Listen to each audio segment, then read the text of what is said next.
Hey there YouTube, today I am here and I'm going to be giving you a quick rundown on how I edit my GFUEL photos. I've taken a series of good, somewhat decent, almost alright pictures in Lightroom here, and what's going to happen is I want to do this as kind of a collective series. So if you see something you like here that you want me to edit in a future video, you can see the image, and the name of the image is right freaking here. So if I'm not covering it, and I don't believe I have so far, comment down below which ones you want to see me edit in the future in terms of the image number itself, because I save them all as RAWs and then I kind of put them in a folder, and then I can bring them back from that folder and we can edit them together. So let me know. I'm kind of looking off camera because this is the monitor that I use to edit because it's the most accuracy in terms of color and noise and sharpening. So this is just the one that I use the most, and it just gives me the best results. So please comment down below which ones you want to see, and as I take more in the future, I will add to this collection, and we will be able to then build a larger portfolio, and we'll be able to get a whole bunch of videos of me editing some GFUEL photos. Now, another disclaimer before I begin, I think we're going to be doing this one today, is I'm not the best editor, I'm not the best photographer. There are many people that do great work besides me, but I don't feel like enough people have the motivation to kind of get into this, and I think I want to bring just my before and afters, because there's a lot of people that like my imagery and my photos lately, and have been getting me some great opportunities lately. So I want to kind of just bring this to you so you guys can see my process, see how I see it, and see how I think things in this field, I guess, and we'll go from there. I almost want to edit this one just because of the color grading.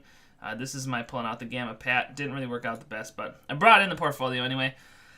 Overexposed, and there was a water droplet from all of this splashing that I did. This was a hard series of photos to take because when you're by yourself, and I was using my nifty 50, so it's a little bit of a close zoom, and most of the time you're either too angled one way or the other, so you either shoot above the frame or below the frame. So let me just kind of bring this in to show you if I can. If it didn't, oh, it exports. All right, that's fine. Anyway, so let's edit some of these photos and let's get right to it. So I think today we're gonna start with let's see. This is a tough one. Let's do this one here. I really like how this looks. The only thing I don't like is the whiteness from the Tropical Rain logo, which, by the way, my shaker's getting a little bit chipped. I'm using it too much in photos, but I want you guys to see how I go about things and what my process is. So I always start playing around with some settings. First things first, though, I always enable the profile corrections on the lens. Now, if this doesn't happen, we're using Adobe Lightroom, by the way. I'll kind of discuss it as we edit. So you can go into this lens profile, and I always set it as default. It always finds the lens I use, but like here's my Canon 15mm EF f1.8 STM, all the profiling that it needs from the make. So what this does, and you can even see, when you take an image, it kind of distorts, and the edges kind of give its own little soft vignetting, and you can kind of see it's a little bit, this is the original image as it stands now. It kind of wraps around like you're kind of going a little bit of a convex or concave. I'm not exactly sure which direction it is, but this kind of just brings those edges back in, so it's more of a flat image that's kind of more direct. Now, one thing I also always do is, you can see here all of this reddish purplish. Those are chromatic aberrations, and I know that this doesn't do the whole entire job, but you can see, especially on the top here, that it kind of removes some of that. Now, if you edit Call of Duty videos, when you ever use an RGB split, red, green, blue split, that's basically your chromatic aberration. So when you change that, you can get in, and I always start with these two settings because you can do one without the other, obviously, but you can see it just kind of, it brings some lightness into this area, and it kind of creates more of a flat image that you don't feel like you're getting lost around the sides. That's kind of what I'm saying. It's like if you're at the peak of a mountain and you're kind of just dropping off. This is kind of just making it a plateau, so it's all right in your face if you're up from the air. That's kind of the best description that I can give of it. But anyway, moving forward, I kind of like, and am choosing this picture for the first video of the series, is because there's a bit of a color change here. So as we get down to the split toning, which I'll get into later, it'll really bring out exactly what you want it to bring out. So I don't typically do custom light coloring, just because if I were to do it, say here, and I'm not the best at it. See, this one's all right, but sometimes, like, if you click over here, or I've had images in the past where it just completely messes up the color, and it just creates a whole separate image from what you want it to be. So double clicking gets you to reset these settings, and you can, have some certain things. So I would say, it was definitely a daylight shot. The sunrise is probably right about here the sun would be, in this particular case, shining right down. And I do like how this looks, and we can change some settings. We can make it a little bit bluer, kind of bring some purples into there if we like it a little bit more earthy. I think we'll keep it there for now. And you can already see there's a little bit of natural, a little bit more, it looks a little bit more natural from previously. This looks a little bit too purple to me, especially along this rock here. And now this earth tone is kind of flowing into everything. So I don't really think that we need to change the exposure at all. There's definitely overexposure in the sunlight, but I'm not too concerned about that. And you can even just that one little notch of difference there's that difference. And see, that's, so basically what, if you hold down Alt, you can see where your exposure is. So any of this white area, that's all of this, would be considered overexposed, and just a hair on the edge of this. But here, I'm not too worried about it because that is the literal sun. And here, I'm not too worried about it because it's the reflection of the literal sun. So I'm not really going to worry about it. I think the exposure is fine in this image. It's actually a good contrast of, I would say, a little bit underexposed here, mixed with the overexposure, so that the focus, the subject, is perfectly in exposure, and it turned out really well. So also, if you do want to see what I shoot these at, you can go down here, and it shows you all of this information. My exposure, 2.0 f-stop, ISO 100.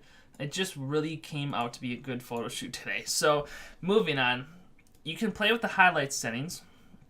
I figured that most of these highlight settings will either, you can overexpose it, and now you're really getting some overexposure.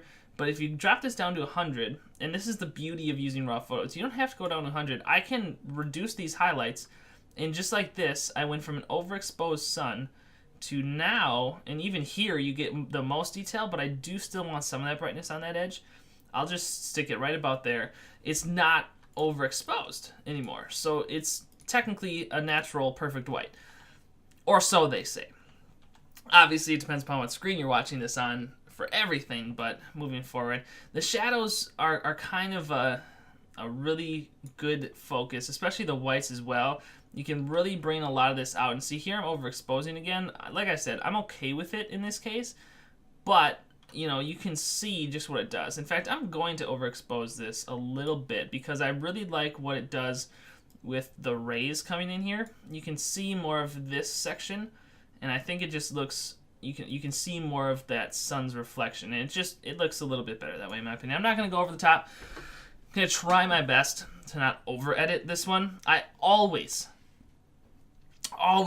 bring down the blacks, and I'll get into that a little bit why more so. And here's the same thing but with blacks. So these would technically be underexposed beyond a capturable amount. So that is then pure black. And you can even see it here.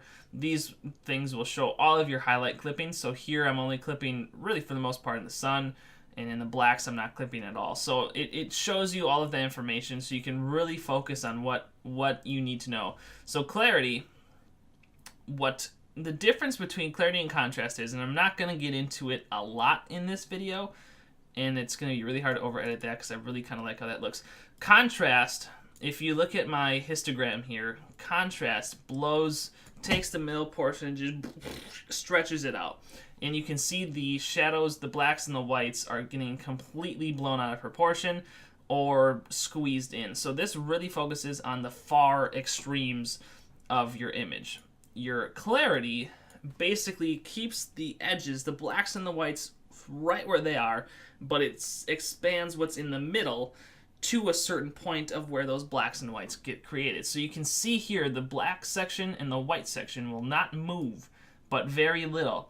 In fact, it almost kind of levels that out. But the middle, the midtones get leveled out so so well. And if you bring it all the way down, you see this huge drop in the exposure and the highlights. And you can obviously see what effect it has on the image. So, again, this is going to be really hard because I like how it looks in the rocks, but I also really like how it looks in that shaker itself. We'll keep it pretty high for now. I don't want to over-edit this, but it's really hard. Same thing with vibrance. Your vibrance sliders, your vibrance will increase the mid-tone colors, and you can see what it does to that in the histogram. Your saturation will just bring up all of the colors. So depending upon what I'm doing and what the picture looks like, I will do one with vibrance up and saturation down. And I always start just a little bit, about 20 each way, or you can go vibrance down and saturation up. I almost like saturation more in this one. I don't think vibrance has enough of an effect, and then if you get way over here, it takes away from the image. So let's go vibrance down, saturation up this image, because you get a little bit more color in the sun that's coming here. And, you know, this is such a focal point of the image anyway. We don't really have to work or focus on any of that at all. So getting down the tone curve, and you can do this in any order. I'm just kind of going to go piece by piece here and then kind of put some final touches on it. So this is the RGB tone, and right now it's selected to all of them. So it's basically just your blacks and your whites.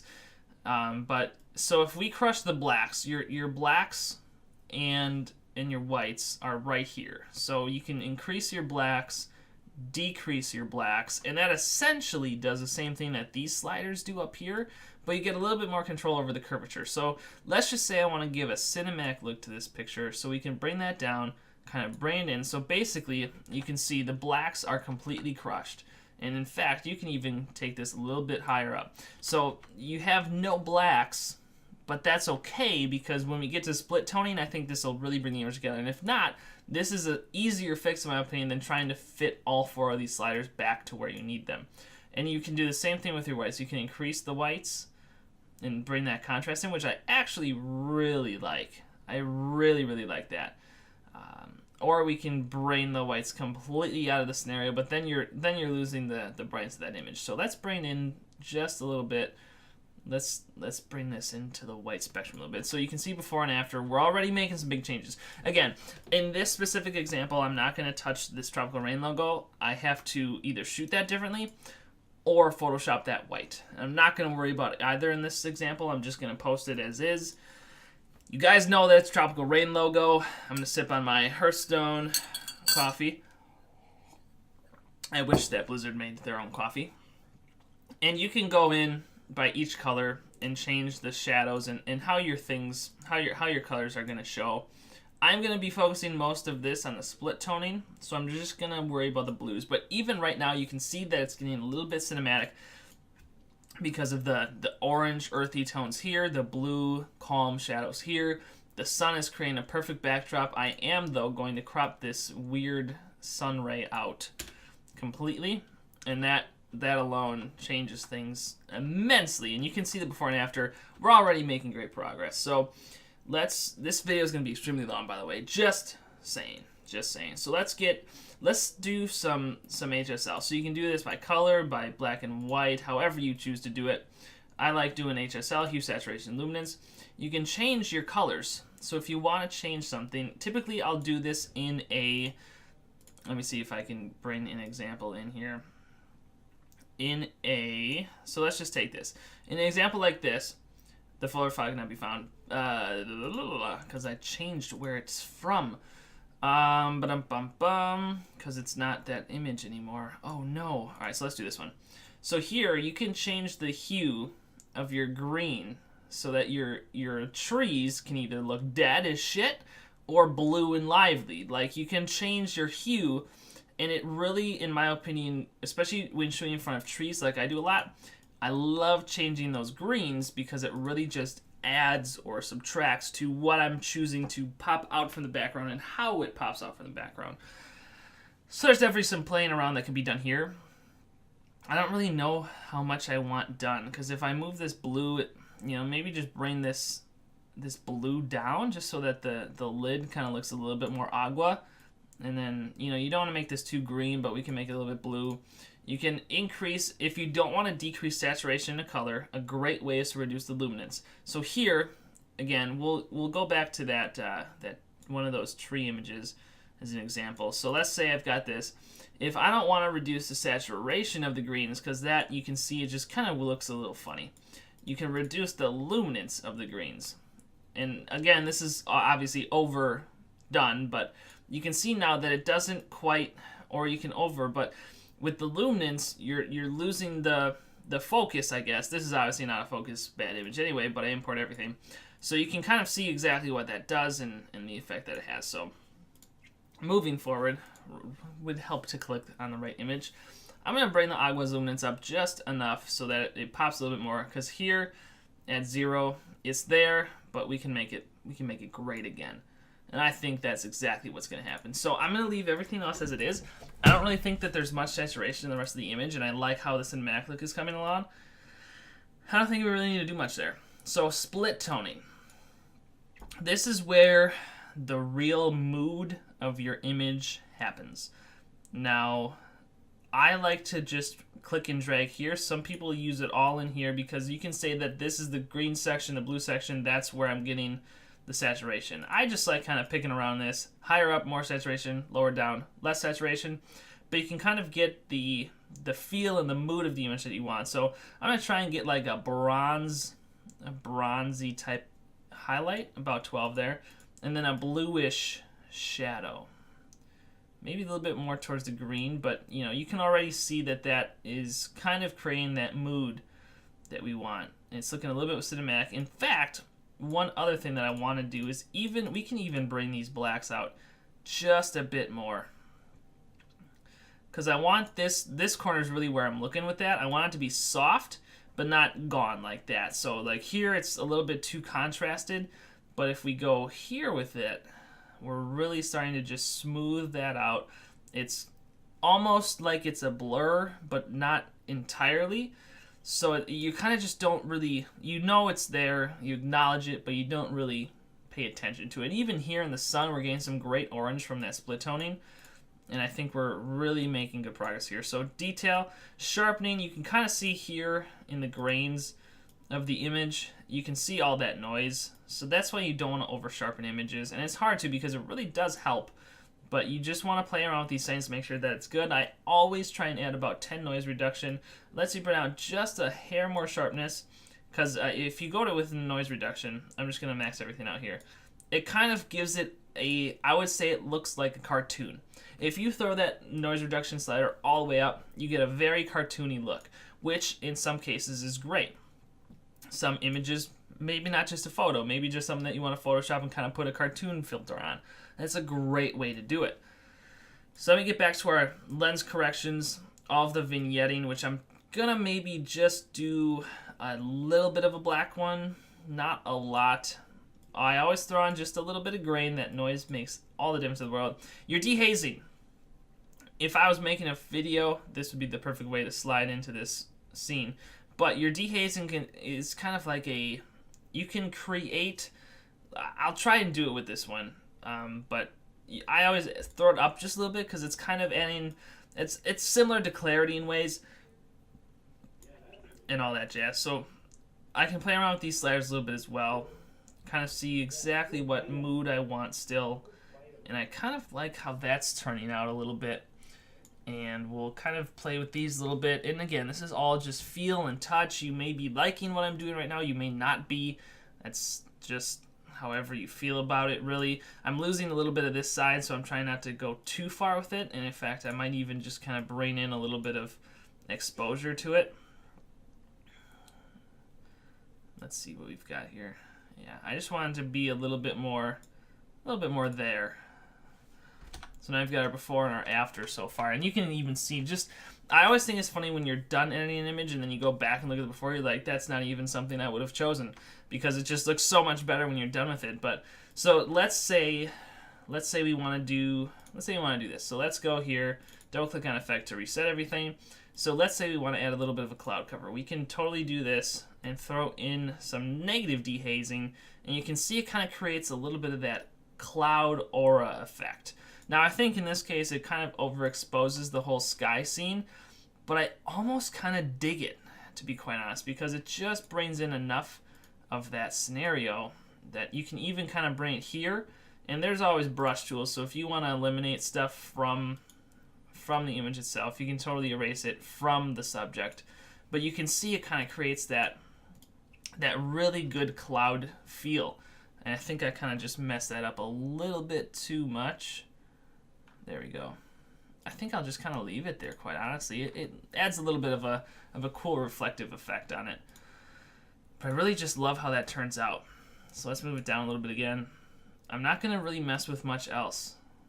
You really don't need to in this case. I can bring up the clarity to kind of bring a little bit of that left side in, which I might just do. And we'll reduce that sharpness a little bit. Maybe reduce the contrast or increase the contrast. This is all subjective opinion. I can reduce the highlights and then it even looks like that, but then you get this weird thing going on there. So we'll just kind of bring that up again. It'll be fine just as it is there. But I think that this really brings out the line. You're trying to create a line with your eyes. So if you were to close your eyes, wait a couple seconds, picture something else in your head, and if you open your eyes and you look at this image, where's the first thing you go to, the second thing you go to, and the third thing you go to? No matter if I'm taking you up to this top corner here or to the shaker, I'm happy. I don't want you going here at all. This is your last selection, which when you create that line, your eyes kind of do top right to bottom left. You notice the brightness of the sun. Oh, here's the shaker that's in focus. Looks great. Got a little bit of some rain droplets on there because you were dropping it in the water all morning long. And those. And then it just kind of slides down. And by then you're done. By the time you get past the shaker and move on to this bottom corner, you're satisfied. You're completely satiated with this image. You don't have to worry about anything else. You're good to go. You're done. You can also move in and do some more things with, I'm just going to do a little bit of a rough job here. But you can really bring in the clarity and really mess with some specific things, because now you can get the fine tuning in and all of that extra stuff. But I'm going to kind of leave this as is. I think it looks pretty darn good. And I think you guys are going to really appreciate this, quite honestly. Bring in some dehaze there. Just a little bit of saturation, or not, we'll see. A little bit of sharpness in there. Yeah, I like that a lot. So yeah, this is kind of going to be the end of this video. I hope it's not 20 minutes long. I don't have a timer really set up. Bring in some lower exposure just to kind of give that depth feel to it a little bit more. And here's what you've got. So here's your before. Here's your after. Here's them right next to each other. You can see a huge difference in everything that we did and just the mood of the image. That's really this first video. I wanted to give you more of a mood feel to it, and I can do separate videos on each tool in this, so whatever you want to see, leave in the comments below. I'd be more than happy to go over some things, but all of these settings are why I use Adobe Lightroom. I'd really never mentioned much about why I use Lightroom, but Lightroom gives you the fine-tuning details that Photoshop just can't do. So I can do a whole separate video on Lightroom versus Photoshop and even compare edits done in both. But there's technically the best way is to use both. Like I would Photoshop this image afterwards and fix this tropical rain logo. But in this case, I'm just going to leave it and we'll see what happens. So I hope that this video was entertaining to you, and I hope that this was a great little help and gives you some ideas as to what you want to do. I ask that you don't copy these sliders one for one, because everybody's different. Every one of my images comes out a little bit differently, and that's why I'm okay showing you this stuff. Typically, a lot of people hold back from it in this kind of field because they don't want their stuff being copied. Well, I change my stuff every time, and I don't have a set style yet. So, yeah, I hope that this was entertaining, this was fun. I hope that you learned something, and I hope that you can do your own edits and show me, whether you use Lightroom or not. Let me see your images. Tag me on Twitter, on Instagram, at DidsLive, and show me what you have. Also, please like the video if you learned something and had some fun with me today. Comment below what you want to see more of in the future. Maybe a different shaker, maybe a different product altogether, maybe a different style of image. I'm going to edit some more of these and post them and send them out to GFUEL as the days go on. So consider this your lucky day of knowing what images I have in store for them. And we will move on with some other great things in the future. So I hope that this image turned out good for you guys. There's a couple things I'd probably do, and this rain logo is really bothering me, but that's just the sunlight, because here it's fine. But just me learning how to take pictures properly. Have a great day, everybody. Hope to see your comments below. Can't wait to read them all, and I will see you guys next time.